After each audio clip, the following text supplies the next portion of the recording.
하나님 아버지, 오늘 제가 하나님의 말씀을 읽고 묵상할 때 필요한 영의 양식을 주시기 위해 성령님께서 이 시간에 함께해 주시길 간구합니다.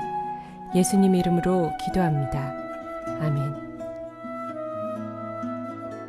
오늘 우리에게 주시는 하나님의 말씀입니다.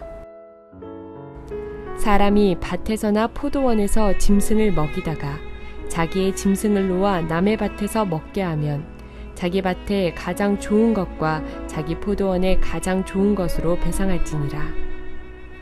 불이 나서 가시나무에 댕겨 낯가리나 거두지 못한 곡식이나 밭을 태우면 불러온 자가 반드시 배상할지니라.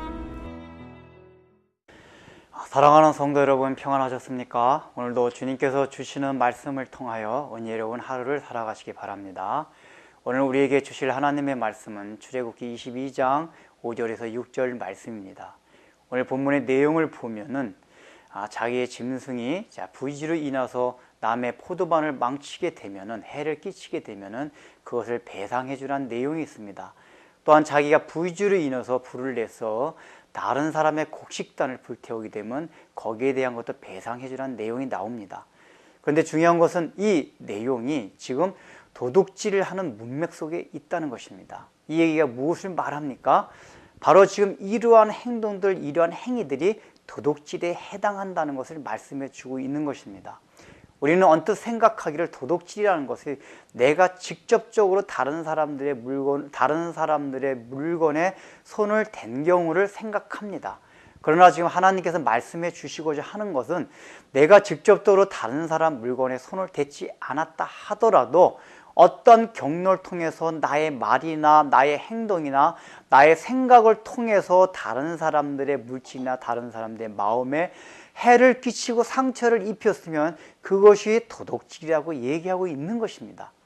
우리가 이 출애굽부터 민수기에 나오는 율법과 율례들의 규례를 깊이 살펴보게 되면은 모든 계명이 다 연결이 됩니다. 그리고 하나님의 성품과 사랑과 긍휼의 속성과 다 연결이 돼 있고, 모든 율례가 하나만을 가리키는 것이 아니라 깊은 곳까지 들어가게 되면은 여러 정신을 다 함께 가리킵니다. 이 도둑질에 대한 계명도 마찬가지입니다. 그저 십계명, 우리가 십계명에서 하나만 볼 때는 그 의미를 다 살펴보지 못했지만은 점점 깊이 들어가게 되면은 이것을 통해서도 하나님께서 도둑질이 진짜 무엇이구나, 우리는 정말 도둑질 안 하는 것이 아니다, 다 도둑놈이구나 라는 것을 깨닫게 된다는 것입니다. 여러분은 지금 혹시나 남의 물건을 대지 않아서 도둑질을 안 한다고 생각할지 모르지만은 하나님께서 우리에게 얘기하시는 것은 아니다, 너희도 도둑놈이다 라고 얘기를 하고 있는 것입니다. 왜 그렇습니까? 여러분들이 과연 살아오면서 여러분의 말이나 행동과 또 생각을 통해서 다른 사람들에게 해라든가 상처를 준 적이 없습니까? 우리는 이것을 잘 생각해야 됩니다. 오늘날이 굉장히 경쟁 사회입니다.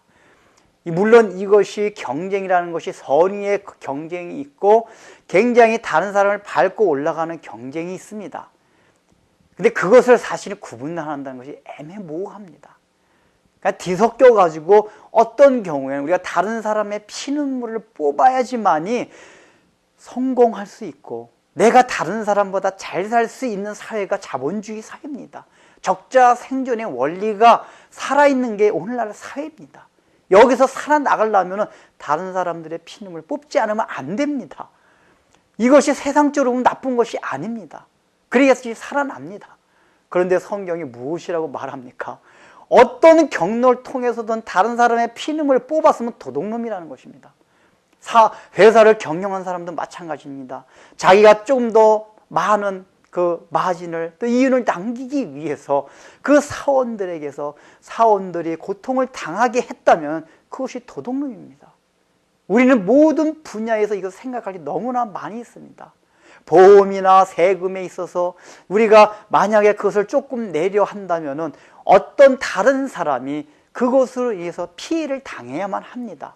즉, 내가 어떤 유익을 얻기 위해서 취했는데 결국은 그것이 다른 사람에게 그 결과로서 피해가 돌아간다면 그것은 결국 도둑질이 된다는 것을 우리에게 말해주고 있는 것입니다.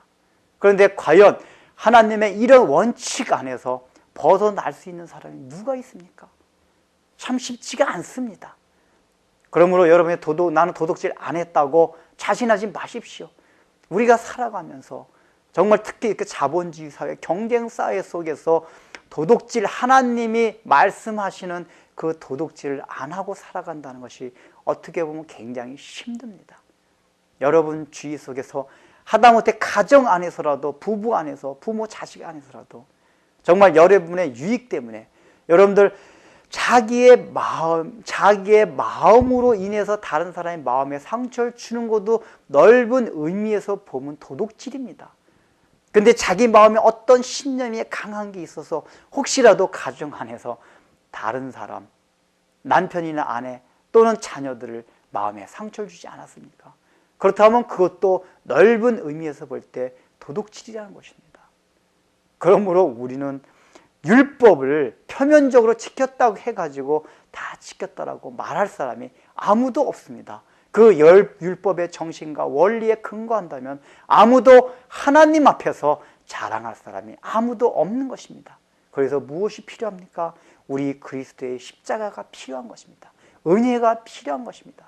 그렇지 않다면 아무도 하나님 앞에 설 사람이 없는 것입니다. 기도하겠습니다. 하나님 아버지, 오늘 우리는 그저 남의 물건에 손대지 않았다고, 나는 도둑질 안 했다고 자신할 수 있을지 모르지만은 하나님께서 말씀하시는 그 율법의 정신, 원리에 근거한다면 어느 누구도 내가 도둑놈이 아니라고 자신할 사람이 누가 있겠습니까? 특별히 이렇게 경쟁사회, 자본주의 사회 속에서 다른 사람에게 피눈물을 흘리지 않고 살아간다는 것이 얼마나 힘든지 우리가 실감하며 살아가고 있습니다. 이런 시대 속에서 조금이라도 주님의 정신을 배워 그저 나의 유익보다는 다른 사람에게 유익을 구하며 살아갈 수 있는 그러한 마음을 저희들에게 허락하여 주옵소서. 예수님의 이름으로 기도드립니다. 아멘.